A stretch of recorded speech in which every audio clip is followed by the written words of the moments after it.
All right, we are here in Homer, Illinois at Roxy's house, a therapy barn that is run by Roxy Reed. Roxy, thanks so much for joining us today. It's great to be here. Tell us a little bit about what a therapy barn is. Well, we are animal-assisted therapy and nature-based therapy. So I really felt like there was a way to reach children and adults in a better way, in a more natural way. So we looked for barns and places to have animals and to have therapy, and this is where we found it. We found the perfect place here. And you're a professional speech therapist, and I know you have a more traditional clinical background, is that correct? Yeah, for 25 years I worked in very typical, institutions, hospitals and rehab centers and schools and places, preschools, places like that, until I finally got a small therapy clinic in Danville. And then I had taken my children one day on a walk in the park. Well, it's actually in the woods, and the nature changed the dimension of our therapy. And that's when it just hit me that I needed to find a place in the country. So you've taken a lot of these more traditional concepts where you were operating in a clinical indoor environment, and you decided to kind of bring it into a different space, a barn, outside. You use nature, you use animals. Tell me a little bit about that.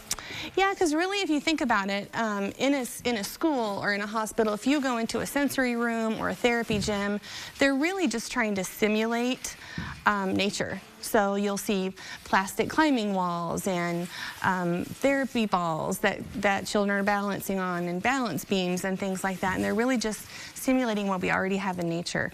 So when we came out here and we saw the beautiful trees, and let's say a tree falls down, our children can walk on it and balance on that. We can climb trees, we climb on hay bales, we have swings in the barn, so we just do a wide variety. It's a very sensory rich experience for children here.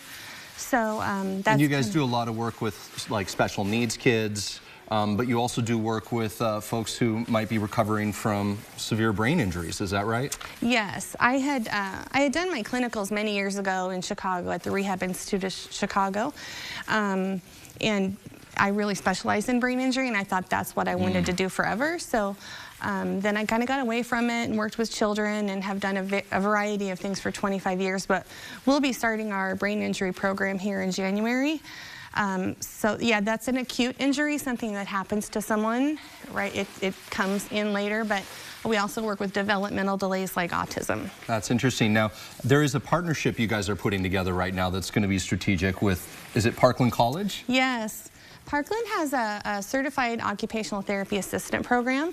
So we've really been excited about getting occupational therapy here, because those therapists are great at sensory and fine motor and movement. So I've really thought that this is a perfect occupational therapy place, and physical therapy as well, and speech. So we're just beginning our partnership with Parkland, and we're going to be having preschool co-treats with speech therapy and occupational therapy starting in January. So those groups are starting on Wednesday mornings about 10 o'clock. That's fantastic. Now, tell me a little bit about the animals that we have here. What you guys, it looks like you have some alpacas. We've got some, yes. Looks like, are these potbelly pigs? These are potbelly pigs. These are so cool. They're all rescues. Oh, and we got is that a barn cat coming in? Yes, that's a barn cat. And his name is Bandit. Bandit keeps everybody in line, I'm sure. Yes. And this is Humphrey. He's hey there, Humphrey. Yeah, hi, Humphrey. He's our clown of the farm, and he's the star of the show. That's and he awesome. he tells right here, right in the middle of things as it's all yes. going down. So now you guys have a really cool event coming up tomorrow, actually. Yes. And I can see there's some Christmas lights in here, but there's more Christmas elsewhere. Plus, this is all happening in some of the areas that you do the therapy in. Yes, our 3rd annual Magical Candyland Christmas is coming up.